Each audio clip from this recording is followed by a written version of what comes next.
Bismillahirrahmanirrahim. Assalamualaikum warahmatullahi wabarakatuh. Dakwah. Dakwah ni adalah satu tanggungjawab seorang Muslim dan yang sangat besar. Dan ramai yang tak tahu dakwah ni adalah sebenarnya hukum dia wajib. Tapi apa maksud dakwah tu sendiri?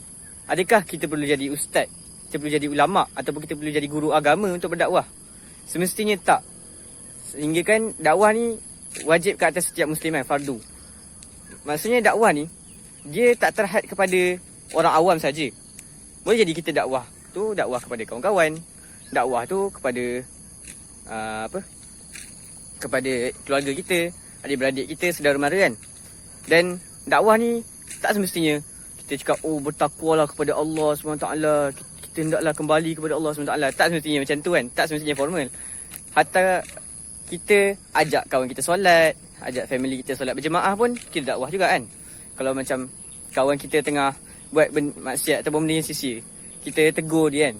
Tu kita dakwah tu kan. Jadi dalam dakwah ni mestilah ada adab dia kan. Kita tak boleh nak sembrono je dakwah, kita tak boleh nak suka hati je dakwah macam mana-mana sekalipun kan. Jadi dia ada adab dia. Adab dia yang pertama, kita mestilah faham mad'u kita, ataupun kita mestilah faham dan kenal orang yang kita nak dakwah tu kan. Orang yang kita nak dakwah tu dia jenis yang macam mana? Dia jenis yang macam mana kan?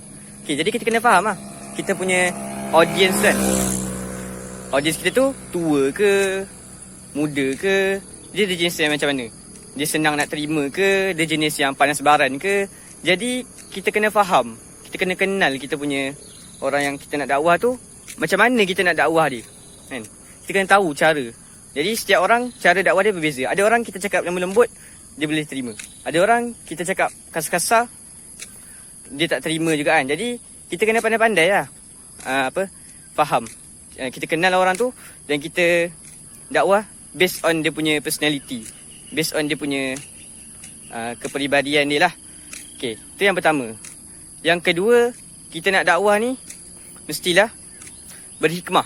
Okay, berhikmah tu maksudnya dengan cara yang betul dan dengan baik lah, dengan cara yang sesuai. Jadi tu back kepada poin yang pertama, kita kena faham dan kenal. So kita kena dakwah tu dengan cara yang berhikmah. Maksudnya kita tak boleh datang-datang tiba-tiba kita nak marah dia kan. So tak betul lah. Kita tak boleh datang-datang tiba-tiba kita nak tampar dia kan.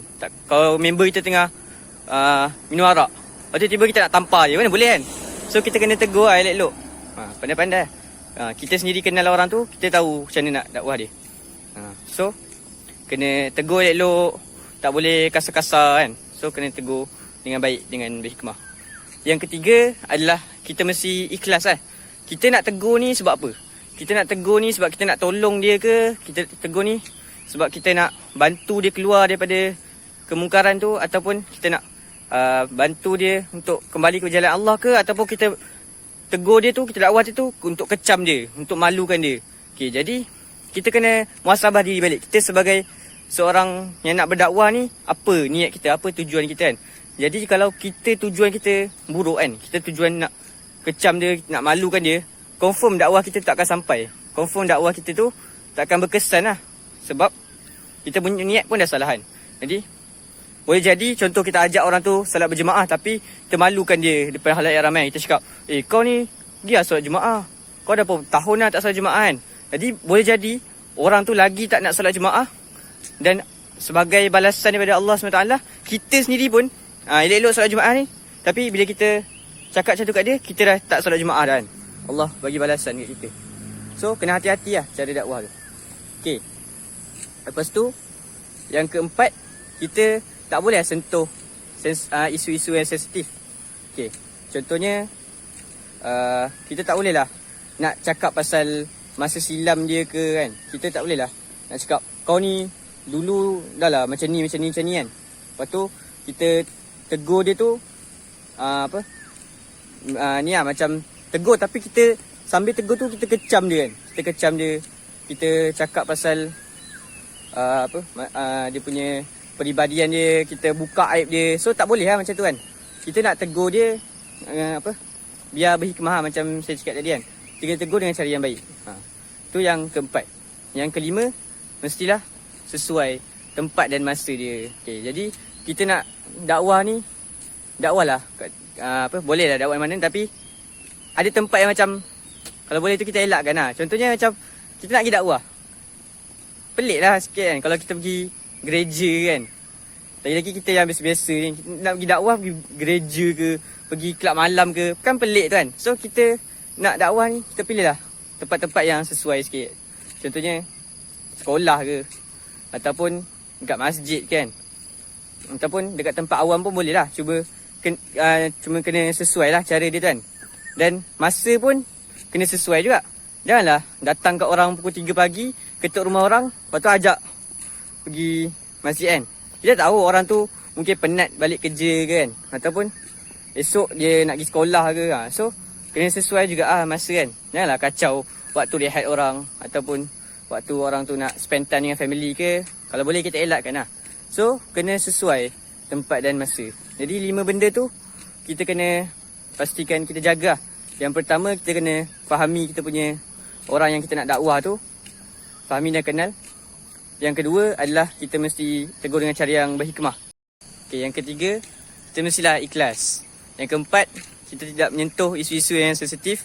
Yang kelima, kita kena sesuai lah tempat dengan masa. Jadi insyaAllah kalau kita jaga, ni antara je lah adab ni kan. Kalau kita jaga 5 adab ni, insyaAllah Allah akan buka hati orang tu untuk terima hidayah. Dan insyaAllah kita pun akan lebih bersemangat lah untuk berdakwah kan.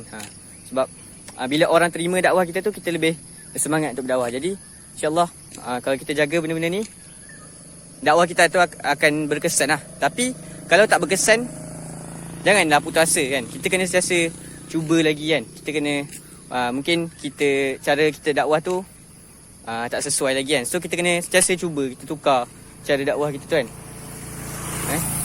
So jangan putus asa kalau orang tak terima kan. Sebab hidayah tu milik Allah. Kalau Allah nak bagi, Allah bagi lah. Tapi kalau Allah tak nak bagi, dia jangan putus asa.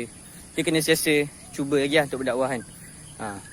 Jadi tu je untuk saya. InsyaAllah apa yang kita dapat ini kita ambil tiba, kita amalkan dan kita sampaikan insyaAllah.